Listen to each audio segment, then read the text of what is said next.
Good afternoon or good morning. So this is the Build America Center webinar on State Infrastructure Bank. So today we have a great pleasure to have two experts on the State Infrastructure Bank side. So one is Scott Wu from California iBank and also David Zimmer from New Jersey iBank. So it's great pleasure to have both to discuss their state infrastructure bank practice, and they are going to really introduce their practice, the infrastructure bank practice, and also share some of the great example and experience there. So we'll start with Scott from California. So Scott actually has been working as the executive director of California iBank for 6 years. And Scott actually was appointed by Governor Newsom in 2019 and leading right now California Infrastructure and Economic Development Bank, or iBank. So Scott spent many years leading and advising teams focused on financing beneficials and innovative solutions to large-scale public sector issues. Scott brings more than 30 years of experience as a banker, an investor, entrepreneur, and the public officials to help amplify California's economic growth. Scott served as a White House Presidential Innovative Fellow and also senior advisors to the innovation funds under USAID there. Scott was a member of a founding team of Upstart.com, a public traded company in NASDAQ. Scott is also co-founder of several venture capital investment firm and managing the billion of dollars of capital investment there. Scott is a graduate of Dartmouth College and also Harvard Business School. Scott, so the floor is yours. Hey, thank you so much. Thanks for the kind introduction. As you can tell, I've spent my entire career in some areas of finance, going back to my Wall Street days in the late 1980s. But it's only been the last few years that I've been a specialist in municipal finance. And so, prior to that, whether it was investment banking or venture capital, buyouts, hedge funds, foundations, fintech startups, my foray into municipal banking has been really exciting and really, hopefully, impactful. And so I'm delighted to be here. Let me tell you a little bit about iBank, though. So we can flip to the next slide. iBank is something that was created in California 30 years ago. We just celebrated our 30th anniversary. We are the state's general purpose finance authority. We are actually an infrastructure and economic development bank. And by statute, based on how we were founded in the state's housing agency, we actually have one statutory restriction on our activity areas, and that's affordable housing. That's the one arena that we do not play in because we have several housing agencies here in the state of California. We're also a sustainable entity. We don't run off of annual appropriations from the state general funds. We basically invest and recycle our profits and seek capital infusions from public bond markets and elsewhere. And so when I came on board about 5.5 years ago, I really focused on a few priorities for iBank as a whole. We always had a priority to create and retain jobs, well-paying jobs, so we can persist with that. But I added two additional ones, and we can flip to the next slide. So I added two additional priorities when I joined that we've inserted into all of our program areas. One is to serve disadvantaged and underserved communities, and the other is to really focus on climate solutions across the board. In the climate arena in the last couple of years, we actually serve as the state's green bank along with the state treasurer's office. And in that arena, we've done over $6 billion in the last couple of years of bond offerings, direct loans, and credit enhancements. Let's see, why don't we flip to the next page? Our programmatic areas are really fivefold. And we have a bond unit that has done about $50 billion in historic conduit bond offerings for a variety of nonprofits and museums, schools, hospitals, infrastructure projects, rail, streets, and the like.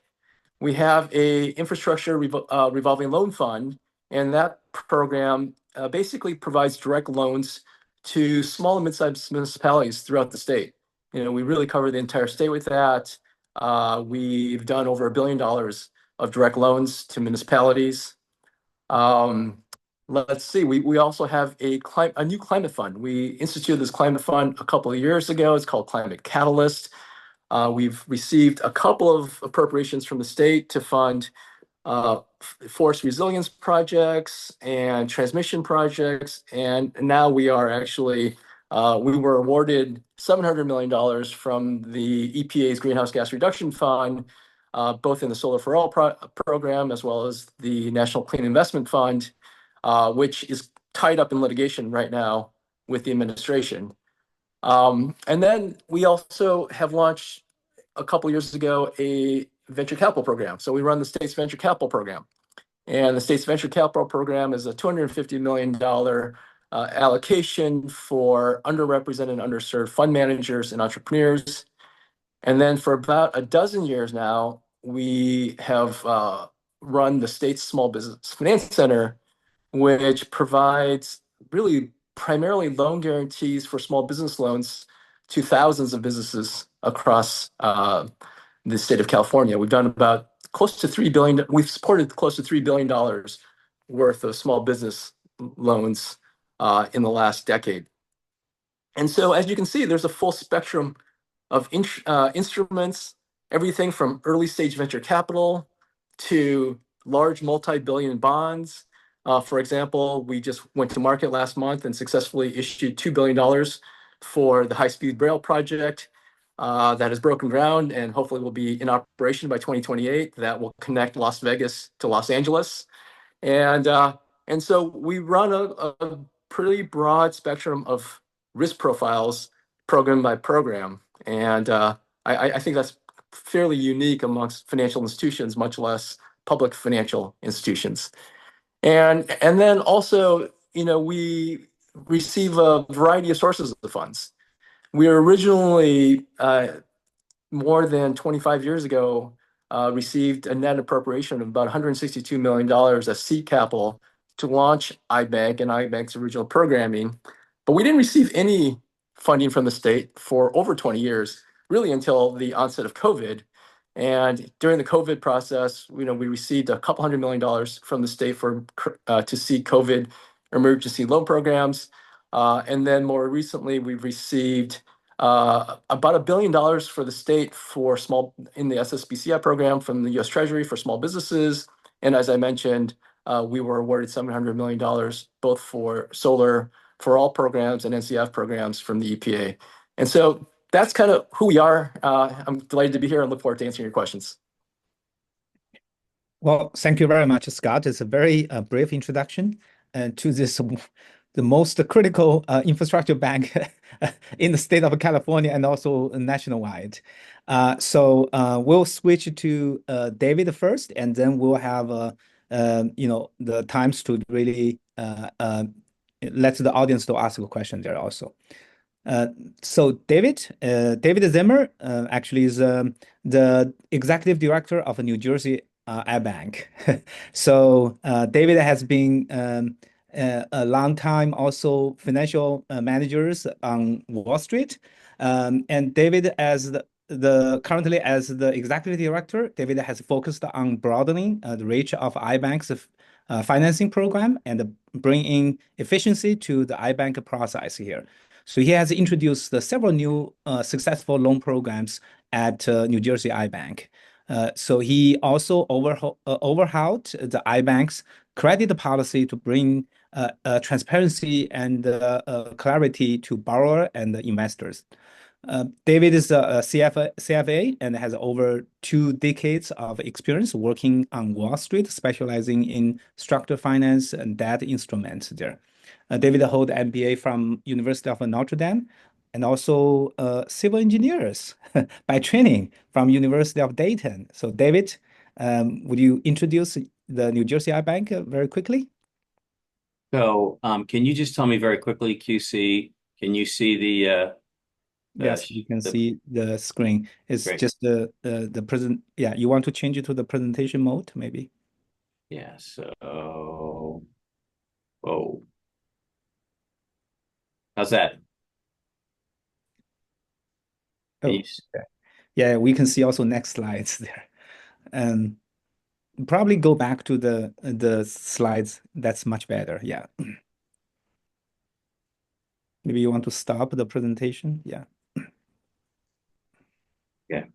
I got a better idea for you. So apologies for this. I'm gonna get out of PowerPoint and just do a PDF. Oh, yeah, that's much better. Oh, so you can see this now? We can only see your slides. So you probably need to reshare your screen because you only share the PowerPoint. You did not really Okay. share the desktop. All right. So give me 1 minute. And for audience, and if you have any questions, you can type those questions in the chat box, and we also have a few questions that we can ask and Scott and David to talk about some state infrastructure bank practice there. But type your question, and we definitely will ask those questions openly here. So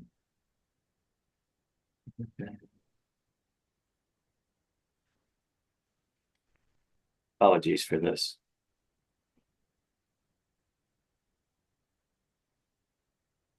You can still hear me? Yeah, we can hear you. Okay. I'm just trying to pull up the correct slide for you guys.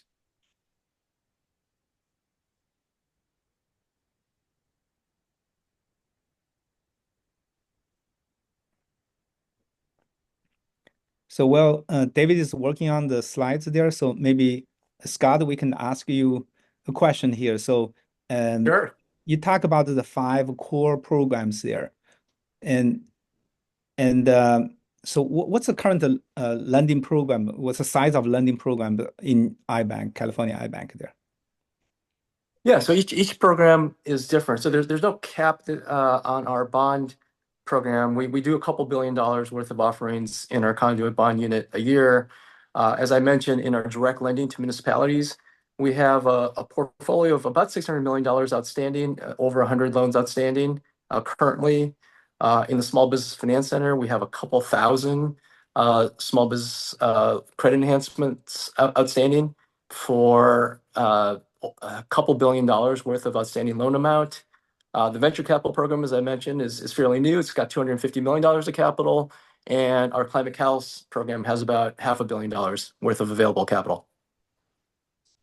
So how should the local government reach out to your um, office if they have a good project? They feel like iBank might be a good you know channel that they can fund their either infrastructure project or maybe affordable housing project. How do they reach out? Yeah, so we have strong relationships across the state, and so hopefully we know a lot of the city managers and the financial and municipal advisors serving those municipalities that they know to come to us. But if they haven't worked with us previously, they could contact us through our website. They see the products available, they see the contact information for our origination managers, or they could just call us. We field calls every day. We take emails every day. We try to be quite responsive and time sensitive, and so yeah, we're in the service business. We're ready to work with whomever is eligible and provide them capital.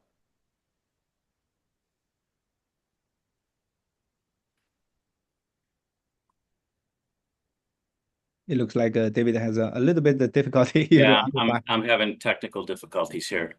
Yeah. But anyway, so you can spend a little bit more time and see whether you can get to the slides. And Scott, can you also explain why you think that local government should come to the California iBank instead of using municipal bond or maybe some commercial loan program? What's the benefit by leveraging California iBank for the local government in California? Yeah, we ask that question all the time. We constantly monitor our customers and the marketplace and the advisors in the market. And what we hear most often is, well, first of all, we have a low cost of capital, Okay. right? And we provide a low cost of capital because unlike other financing sources, we don't have a cost of equity. Our cost of equity is zero, and we pass that on to our customers. We go into the bond markets to raise capital. We have a AAA credit rating with the leading credit rating agencies. And so we're able to achieve the lowest cost of capital and pass that on to the borrowers. So that's always very important to have low cost of capital, but we're also very flexible and time sensitive, right? In our world, it's quite important to be flexible, adaptable, be able to meet the timing requirements of the project sponsors and developers. And so we always are very conscious that it's about service levels, it's about cost levels, and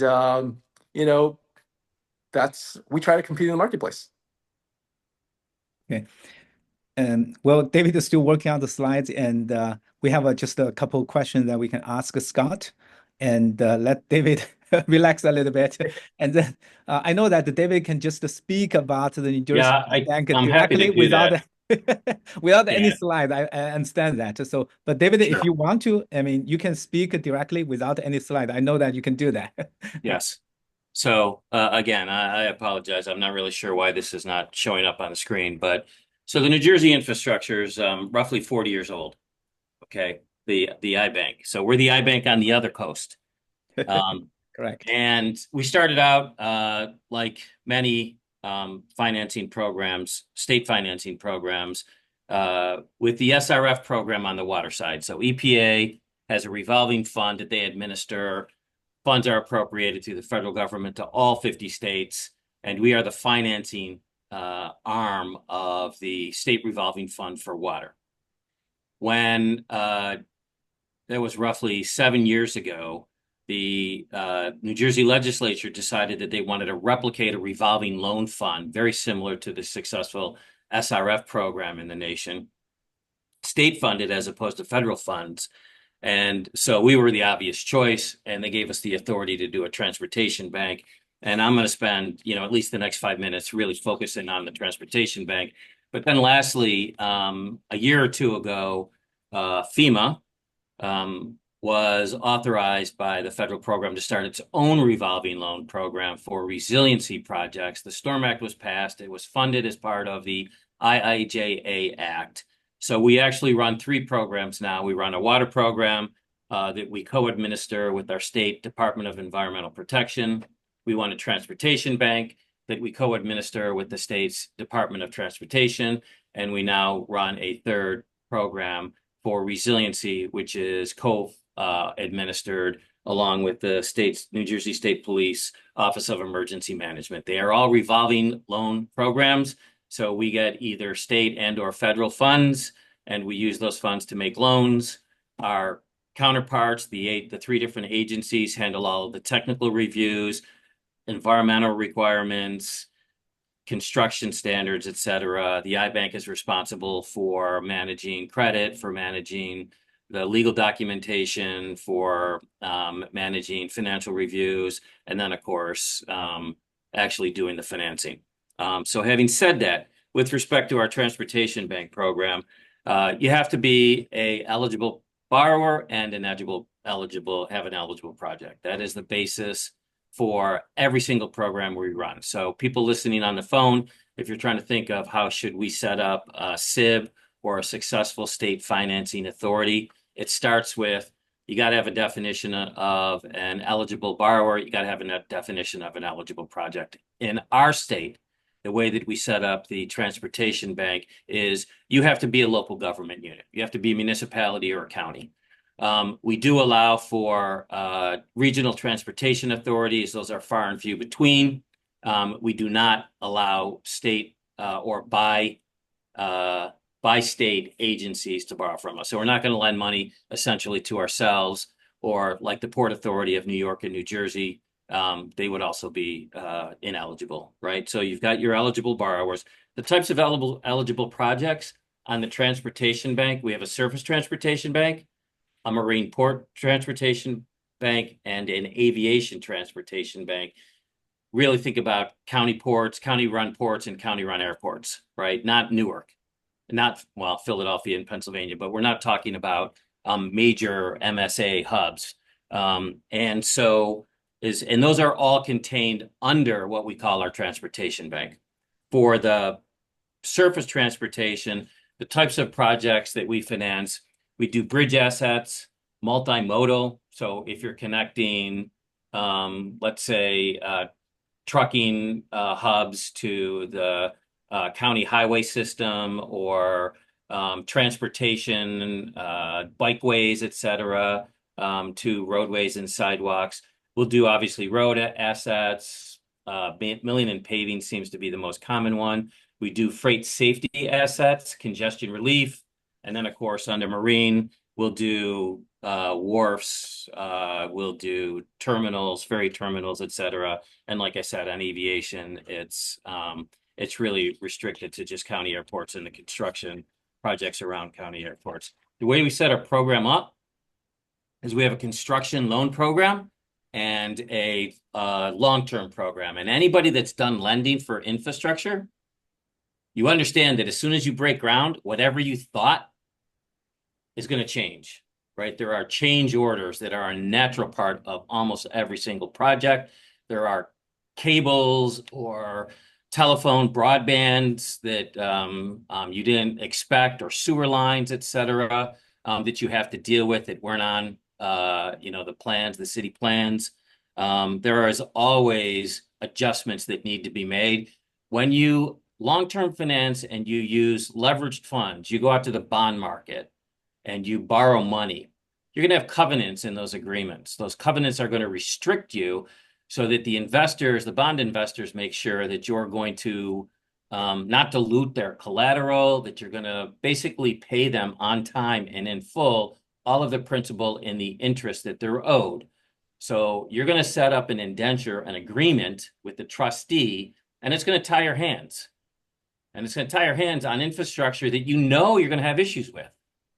So the way that we did the workaround on that is we have a construction program that we do not use bond funding for, right? We have a lot of funds on hand, like Scott. We've been in his programs, we've been appropriated a lot of funds that's sitting in construction, short-term money, and we'll use those for our short-term requisitions, and then we'll fill that up when we go out to long-term financing. So any of the issues that we might have to deal with our clients during construction, we handle that through a short-term construction loan. And then we take people to long-term financing once their construction is complete.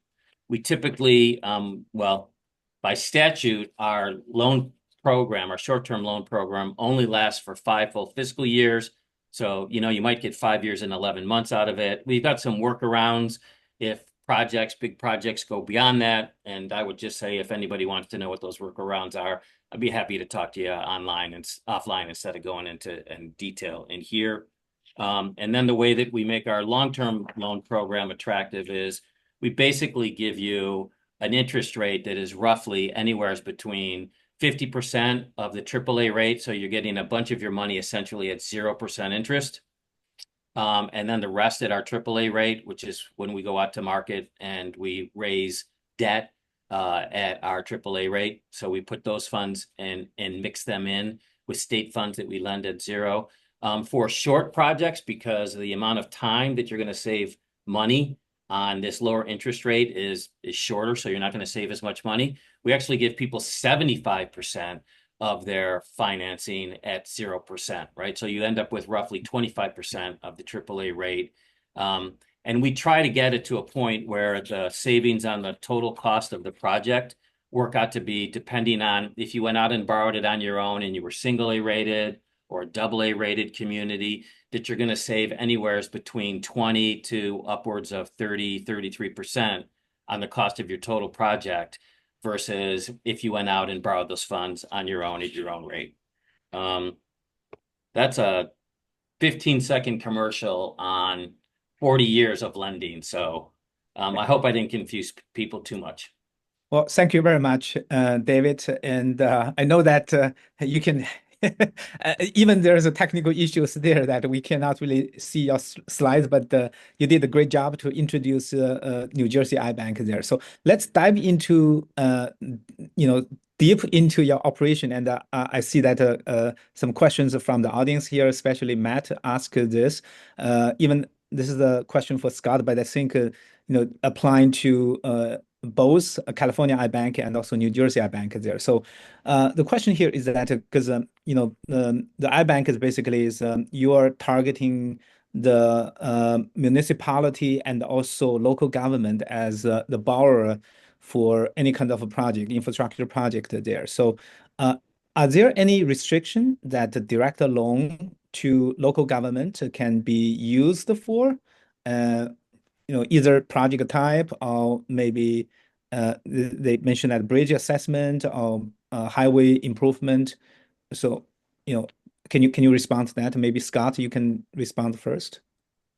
Yeah, for our municipal revolving loan projects, those direct loans are for a wide gamut of infrastructure. They're posted on our websites. Everything under our economic development project and public development facility definitions.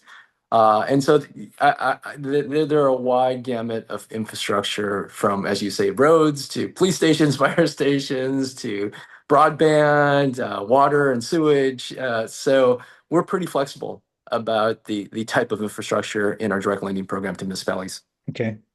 And David, is that the same from New Jersey side? Oh, sure. So, to my point about you have to have a definition of what's eligible, and we get that authorization directly from our legislative branch signed into law by the governor. So it's in our statute. And so it's hard when you're thinking of transportation projects, of surface transportation projects that wouldn't qualify except for parking lots. For whatever reason, we do not finance parking lots. But we'll finance the road going into the parking lot, the egress and the ingress. We do lots of parking lots. We like parking lots. I'll tell you what, they are a great cash flow. Yes, they are.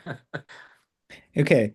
So another question here. And New Jersey and California are both running very successful infrastructure bank. And of course, there are federal funded state infrastructure bank programs typically operated by the State Department of Transportation. Large number of those state infrastructure bank program actually is not very active.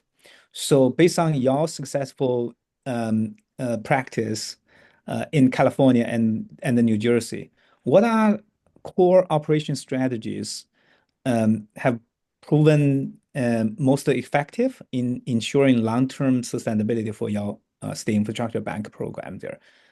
Which I think that many of those state DOT officials would like to know what are those strategies that you think would be most critical for them to really revitalize their program? Yeah, from our standpoint, oh, go ahead, please. No. I just asking. You want to go first? Yeah, sure. Go ahead, Scott. So from our standpoint, at California's iBank, we have a very strong approach towards long-term sustainability. And as a result, during my tenure, I've turned away billions of dollars of available funds that could have been deployed through our institution because they didn't really fit our operational and operating model. And so we look at every appropriation as seed financing. And that gives us a couple of years to get the program to sustainability, at which point it starts throwing off profits. We run entirely off of our profits and recycle funds. And we do this through strong performance, very clear underwriting requirements, and that allows us to have low default rates, high repayment rates, and ability to recycle our profits. We don't operate on annual appropriations, right? iBank doesn't receive any annual appropriations. We basically, as I mentioned earlier, we got our seed funding back in 1999, we didn't see another dollar from the state until COVID in 2020. But yet we continue to grow, recycle our programs. And so the way we look at this is, and another distinction is a lot of, I think, all other infrastructure and economic development entities in other states also work with grants. We don't work with grants. In fact, I've turned down every grant opportunity and funding appropriation that might have been directed to iBank because that's deployed through our transportation agency, through our housing agencies, through our Department of Water Resources. We work only with market instruments, and we look to fill gaps. We look at the marketplace and say, okay, where can we drive in private capital? Where can we help lever that private capital by enticing them to come into the marketplace, by driving down the cost of capital for the project and sharing the risk of the private capital providers? And so we always seek high degrees of leverage. In our infrastructure fund, we've levered the original $162 million, I think 7 or 8 times at this point. In our small business unit, we always try to leverage north of 5, sometimes 10x the capital we received. In our venture unit, we'll lever that 40 or 50 times. And so that's an important operating distinction that really kind of defines our approach to the marketplace. So for us, our general approach is, well, there's 2 things, right? So you have to set your program up so that it's cheaper and you're making funds available faster and easier than what towns could accomplish on their own. And at the same time, and very similar to what Scott was saying, you have to, it's the perpetuity nature of your program. So we underwrite to 0% loss, right? We're not a bank in the traditional sense where we look to make 3% over your cost of funds in order to make sure you've calculated some loss in and some return for your equity. So we underwrite to 0%. You have to make sure that when you're making a loan, that loan, you, at least at the time and for the certainly for the foreseeable future, that borrower is going to be able to pay you back. And therefore, you're going to be able to ensure that your program is going to last in perpetuity. And that includes minimizing political interference, right? So if you have clear underwriting guidelines, formal underwriting guidelines with no exceptions, that kind of gets you the second part of your mission for lending in perpetuity. A couple things to make it cheaper and easier. You're going to need administrative and processing assistance. So we have dedicated project managers that do outreach, and it's basically help desk, right? So especially for borrowers that we're trying to attract that don't know our programs, have never come in, we want them to not have to worry about, oh my gosh, I'm coming to the state, I'm going to tell them information, and I don't really know what I'm doing. So, it's almost 24/7. When people reach out to us, we want to make sure that they were interested in our program, that they've got a project that needs to be financed, and we're going to make sure that all things being equal, we're going to help them get to the finish line. That includes a lot of stakeholder engagement, right? So we're educating local officials, we're educating the public. It's a lot of seminars, it's a lot of social media and digital, it's a lot of hand-holding. I think that it also helps to have innovative financing tools, right? So, like, for example, we were not seeing as much interest in our transportation program because we're trying to wean people off of grants. I want a grant. Well, if you're getting 30% savings because you're not paying as much interest, that is a grant. You're just getting it on the interest side instead of the principal side. Okay, so how do we really get people in? You know what? Let's help them pay for planning and design, right? So we set up a program where we're giving funds for free for engineering design up to a certain amount, and we've kept it for a program level and stuff like that. But so you're always listening to your borrower base, trying to figure out how do you adjust your program so that you're reaching the broadest audience.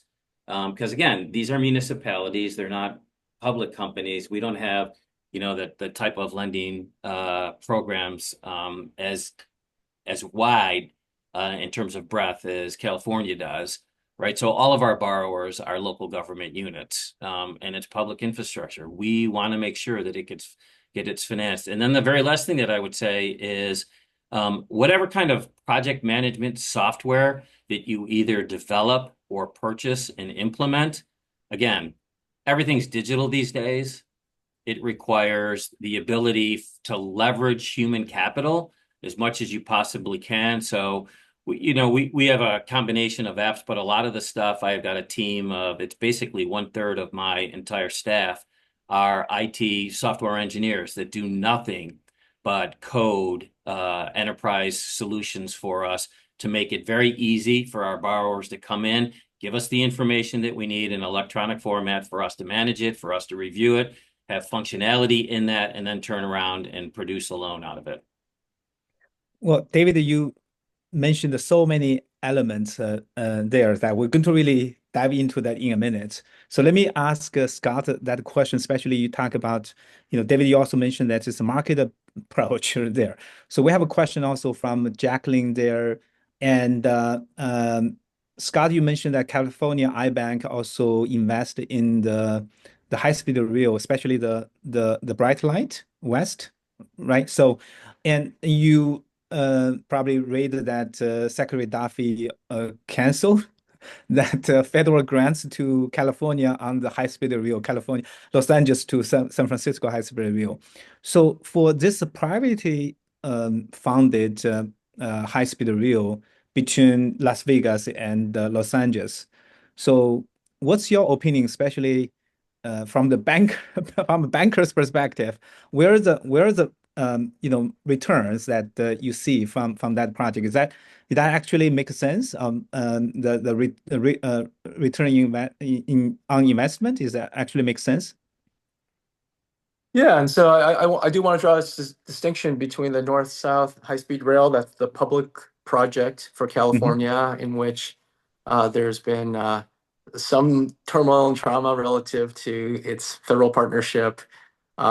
The rail that we funded is privately owned. It's owned by Fortress, and it's Bright Line West, as you mentioned. It's the rail connecting Las Vegas and Los Angeles. And the developer was responsible for putting together their capital stack. And so they did achieve $3 billion of grants from the Federal Rail Administration, and that hasn't been canceled. And so they're counting on that. It's a $12.5 billion project. We did just under $1 billion of conduit bonds in 2020, and then just about $2 billion last month, as I mentioned. And they're going to raise additional senior debt, sub debt, and they have their own equity investment in that. And so every slice of those is expecting their commensurate returns. We believe that this is important and it's necessary, even though it's a private project. This will be the first mile of high-speed rail in America. We need to prove that America can do big things, right? We need to prove that this works, and then once people see it, they're going to demand more and more of this. We're very confident of that, and all the benefits to the climate, the number of cars and the greenhouse gas emissions that will be removed in that parking lot on I-15 from Las Vegas to Los Angeles every weekend, right? And so there are a number of public reasons for us to be involved in this, as well as the federal government. And we're still very optimistic that this will go forward and launch on schedule in 2028. Thank you. So, David, you mentioned that the resilience, the green project would be one of your core areas. So you have three programs there. So, Scott, you also have a 5 program. One is a climate financing program there. So, are those green projects still, and how do we see that, provide good returns? And there's a high political risk right now. Or so, what's your opinion on those kind of green project? That do they really provide expected return? Yeah, I'm happy to take that. So they will provide not just the expected financial return, but the societal return that's necessary to combat the harms from climate change. And so from my standpoint, I don't see this as an option. We don't, California as a state, iBank as an entity, we are as mobilized as we've ever been across the board, not just from financing tools and the state's budget, but in the courts. We have many lawsuits. We're a plaintiff on one of the lawsuits against the EPA to unfreeze our funds that are locked up at Citibank for climate solutions. On our regulations, California has a strong regulatory regime and partnerships. So in the past 4 years, we partnered very closely with the federal government to address these problems. Now we're going to have to seek other partners. If the federal government is backing away and not as supportive of what needs to happen, we will find other ways to get it done. Because, as I said, there's no option. We'll find other partners. We'll partner with foreign governments. We'll partner with the private sector. We'll partner with philanthropy, nonprofits, and other businesses. And so it's just got to happen, and we're all about finding a way to make that happen. Now, from a risk standpoint, both you talked about risk, and David talked about their zero default rate. We have a full spectrum of instruments, each with a different risk profile. We have a 0% default rate in our bond unit. We have a 0% default rate in our municipal direct lending unit. In our small business units, we have not a 0% default rate, and in our venture unit, we've underwritten to a very high default rate. Because that's the risk return profile of each program. And we're very conscious about that, right? We don't try to deploy a institution-wide risk underwriting on a variety of different stages and spectrums of instruments and industries. And so when you say, do we expect returns from the climate investments? Absolutely. It will be different returns based on the type of instrument and sector it participates in. In some cases, it will be a very modest bond-like return. In other cases, it'll be a high expected venture return. David, you have any other additional comments? Sure. So the resilience program that we have is just a little bit more than 2 years old. Again, it was initiated after the introduction and the funding of the Storm Act under FEMA, the revolving loan program that they created, like I said. And so it is very new. It took us a year to get all the documentation and the process stood up. It's very different than our other two programs. We don't do construction loans. We do a drop program, kind of like a HELOC. And because it's funded by FEMA and it is climate, there is a lot of questions about the future funding for this kind of program. People may or may not know that the BRIC program, Building Resilience Infrastructure Communities under FEMA, was canceled within the last 4 weeks. That is a program that finances resilience projects prior to, but similar to that program, OEM sets up a prioritization like they did with the BRIC program. And so there's a cost benefit, right? So to Scott's point about how do you measure a return? It isn't just, okay, we're going to earn 6% or whatever after on a risk adjusted basis. It is, okay, we're going to spend $1.2 million building out a portable pump station that would cost us $5 million to replace if we had another Superstorm Sandy. Right. And if we have those, the 1,000-year storm or the 500-year storms that seem to occur once or twice every 5 to 10 years, right, you're saving a lot of money by making that portable and being able to move it just before the storm and putting it in place just after the storm. So it's projects like that it's difficult to quantify the social side of the return. But from our program's perspective, again, we're lending to utility authorities, we're lending to municipalities and counties. So our loan agreements that have been honed over the last 4 decades are very strong in terms of the covenants and remedies and our ability to make sure that we get paid should the municipality or the county ever declare a default. The state has one of the strongest statutes in terms of its ability to go in and manage troubled communities prior to them even getting to a point where they would need to declare bankruptcy. So there's all these levels of protection where we get very comfortable when our borrowers are local government units of underwriting to 0% 0% risk. And So at the end of the day, this program only allows by statute, by federal statute, 1% interest. That's as much as you can charge on it. So there really is no return. And oh, by the way, that money has to go back in the revolving loan program for new funds. So the only way that you can pay your staff, pay your consultants, is you charge fees, and those fees have to get blessed in advance by FEMA, or there is a formula where they allow you to use some of the loan funds that you have. But again, when you do that, you're just cannibalizing the fund at this point, which is very small. So very different than the type of program that Scott has and has been up and running for a while. Brand new program. To my knowledge, we were the first state in the program to make a loan in January. We made our second loan under the program a month ago in March. And I believe we're the only state that has been successfully stood up the StormAct program. Our second year of application, just like Scott, your funds are sitting at Citibank. Our funds are sitting at U.S. Treasury. We have no idea if that second allocation that we've been given the grant but can't draw against, we're going to be able to draw against it, let alone the third year that we're putting in for. Who knows? There's just uncertainty out of Washington at this point, right? I think everybody's facing that. Yeah. So David, at the beginning, you mentioned that strong stakeholder engagement, public outreach should be critical factors to make a state infrastructure bank a success. So Scott, I know that even you have a deputy director for public engagement. So what are those best practices that you can share with other infrastructure bank across the country, that you guys are running some kind of stakeholder engagement or public engagement program? What are the best practices that you can share? You can really tell our audience here that make your iBank very unique and very successful there. Scott, maybe Sure. from you.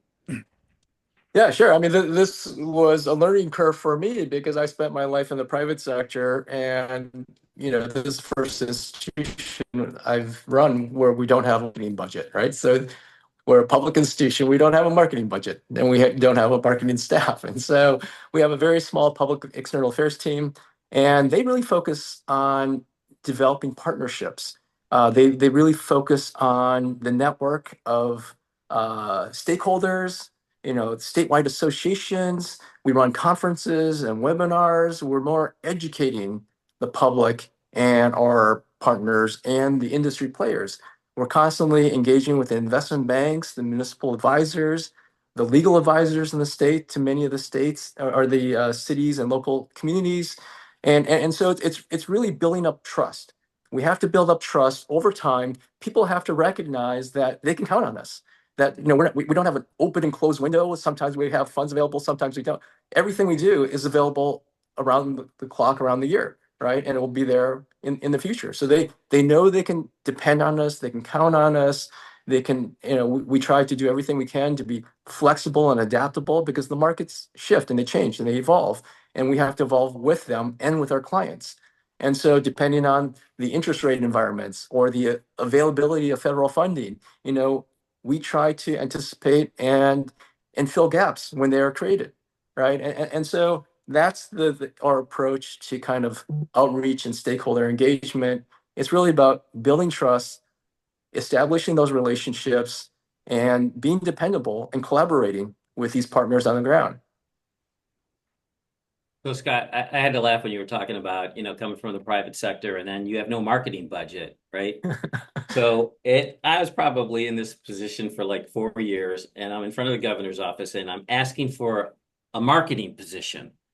And the response was, what do you need a marketing position for? You give money away for free. I threw my hands up. I'm like, I knew I wasn't going to get the position. I was like, oh, well. Anyway, so QC, again, very similar to what Scott was saying. There is an awful lot of outreach and education that gets done as opposed to just pure marketing, right? People understand what you're selling and, hey, we're just a different brand and we've got a better product. No, it's, okay, this is a whole new program for you, and let us tell you about the benefits of why you should be looking at us and nobody else. I think it starts with, let's just take the transportation program, right? Since this is the audience. You have to partner with, if you're a finance agency like we are, you have to partner with your Department of Transportation, right? They are typically the state's most respected and trusted actor in this sector. And so when you do that, you automatically pick up immediate legitimacy. And we've leveraged that relationship. So we went in and we said, we've got the financing part down. We've been doing this for 4 decades or 3.5 decades with the water side, but we don't know what you guys do on the transportation side. Completely different group of engineers, Department of Public Works versus consulting engineers. There was some overlap, but again, very different type of engineers work on water projects as opposed to transportation projects. So our process had to be different in terms of the review. And the way we set it up is we literally mimicked DOT's review process. So whatever they did, if they do it, that's working for us. And oh, by the way, they're going to be the ones doing it. And if we have to go out and hire a consultant because they're too busy, the consultants are going to do what the DOT does. So again, you're looking, it helped us set up legitimacy. It also helped with leveraging their name. So on a lot of their webinars, we were invited into, on their presentations, we were invited into. We started to get to know some of the people at the municipalities that we've had relationships with for years, but we never talked to the people on the other side of the street, right? And so those introductions through DOT, because the people at the local level weren't making them for us, we came down from the DOT. You're going to leverage programs that you have existing. So Scott's got like the 5 or 6. I would bet you, Scott, that there are a number of borrowers in a couple of different programs where you've got cross fertilization, right? So we looked at our water bank program, and we've got bond counsel that serves that. We've got, again, the engineers, although not as much. We've got financial advisors. And so we did outreach to those folks and said, hey, help us get into the transportation space. We have a very strong reputation as a efficient, cheap, there's no bureaucracy, right? I always say that our biggest competition is commercial banks, not other state programs, right? I want to make sure that I'm running as fast and efficient, at least as a commercial bank, and I can undercut them on price. Then I can go to my clients and say, why would you even consider taking a loan from those folks, borrowing from those folks? If you don't have time delays, if you don't have bureaucracy, and I can beat those rates by half, right? We are the only solution. So that's kind of what we gin for. And again, to the extent that you're leveraging existing relationships to help get you out there on top of all of we do spend, in fact, I'm headed up to New York for a pitch tomorrow. I've got people headed down to Atlantic City. We've got, somebody's going out to you in Austin, right, in another month from our team. So I concur with Scott. You do an awful lot of outreach for education. We exist. Here's our benefits. We're so cheap. You shouldn't be thinking about anybody else. Okay. So there are a few questions regarding the benefit of using the iBank funds there, especially was related to the local matching when they're applying for federal grants. So I presume that all the loans borrowed from California iBank and New Jersey iBank should be eligible as a local match when the local government applying for federal grants. So have you guys used this or marketed this as an advantage to those local government, using the loans, iBank loans, or maybe some other financial instrument as a local match?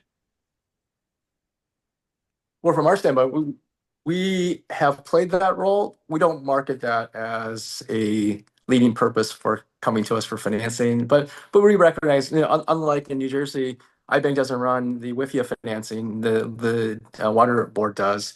But in the past, they've come to us for loans to achieve federal matches, and other entities have as well. And we recognize that's okay. We still underwrite them as a standalone loan instrument. But if that helps them achieve a federal grant or other incentive, that's great. Yeah.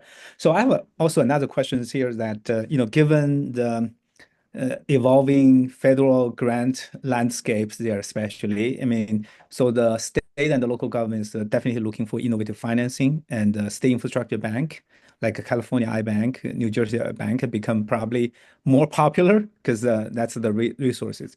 Other states also looking for launching new state infrastructure bank. So Build America Center is supporting state of Louisiana to launch a state infrastructure bank. We also know that Nebraska is considering also. There are a few states considering this state infrastructure bank. So, California and New Jersey can be considered as the most successful infrastructure state-run infrastructure bank here. So, can you really share some insights on how they should really move forward? What are some pitfalls that they should avoid when they are when they start launching a new SIB program? Maybe David, we start from you. Okay, but I just want to go back to the question that you had asked before on match grants. We actually do a lot of that. Oh, you do? Okay. And for competitive grants for disadvantaged communities that can't come up with the match program, the funds themselves, because they just don't have the finances for it, we want to step in and make sure that they get those grants from the US DOT. And so we actually provide a loan at 0% interest for the entire match amount. And we do not make them go through credit assistance. And we understand that if they don't pay us back, they were able to get $10 million by putting up $1 million from us. And I guess that's the altruistic nature of our public program on that. We also have a disaster program with FEMA for match funds on those. And we're dependent on the source of funds, whether we're using it on the transportation bank or the water bank. And the only thing that I would caution people about is when you're looking at either two federal programs or a state program and a federal program, you're going to have different requirements for environmental reviews, maybe for some of the technical reviews, and you're going to want to spend a lot of time when you set that program up to make sure that you figure it out so that people aren't doing two different NEPA or NEPA-like environmental reviews, right? Or an EHP. Yeah.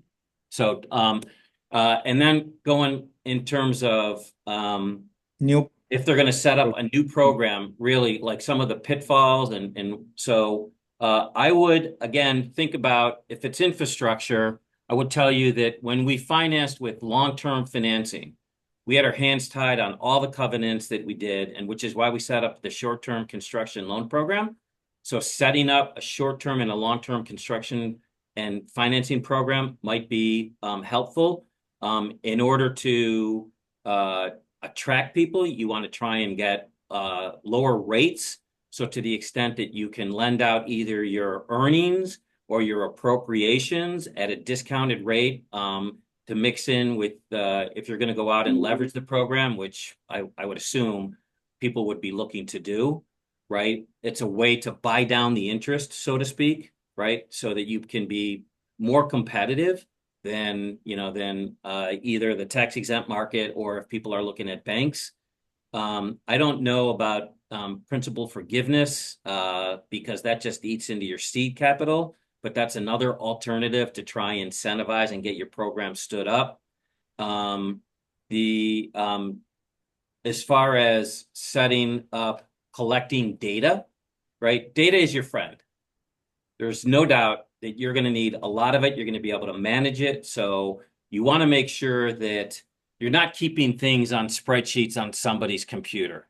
At worst case, you have a share drive, God forbid, right? But hopefully you've got some kind of application, even like if you're doing documents and you're using, Google Share Docs or whatever, right? You want to make sure that you're set yourself up to manage your database, the information that you have, so that it is enterprise-wide. And then I would just say, expect that you're going to be doing a lot of outreach and hand-holding, and that's going to take time.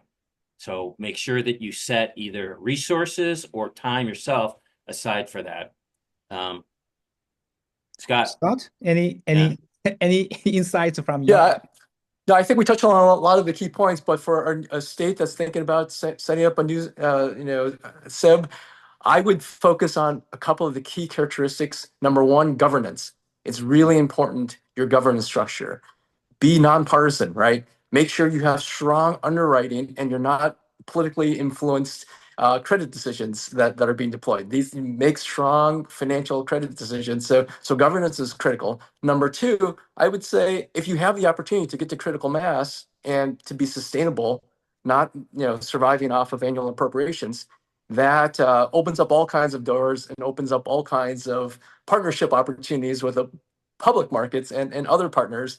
And so if you can get to the point where you're not counting on annual appropriations in a sustainable entity, I think that's great. And then lastly, we touched upon it, don't be bureaucratic. Don't think of yourself as a government entity. Play in the marketplace, win business. Change the culture such that you have to go out there and beat the marketplace to win, have the right to win the business, which means you have to be flexible, adaptable, and dependable, right? And so those are the kind of the three key components I would advocate. Well, thank you very much. And so David and Scott, thank you very much for your excellent sharing experience here. So, and audience, thank you very much for participating. You know that 1 hour is definitely not enough. And state infrastructure bank is a large topic that those two experts can speak probably day and days there. That's also the reason that the Build America Center is organizing a State Infrastructure Bank Symposium in Austin, Texas, in collaboration with the Federal Highway Administration and also Texas Department of Transportation on May 21st. So you're all welcome to join that symposium. Let's give a big thank you to David and Scott, and excellent conversation, and thank you very much. Thank you. Thanks, UC. Thank you. Bye-bye.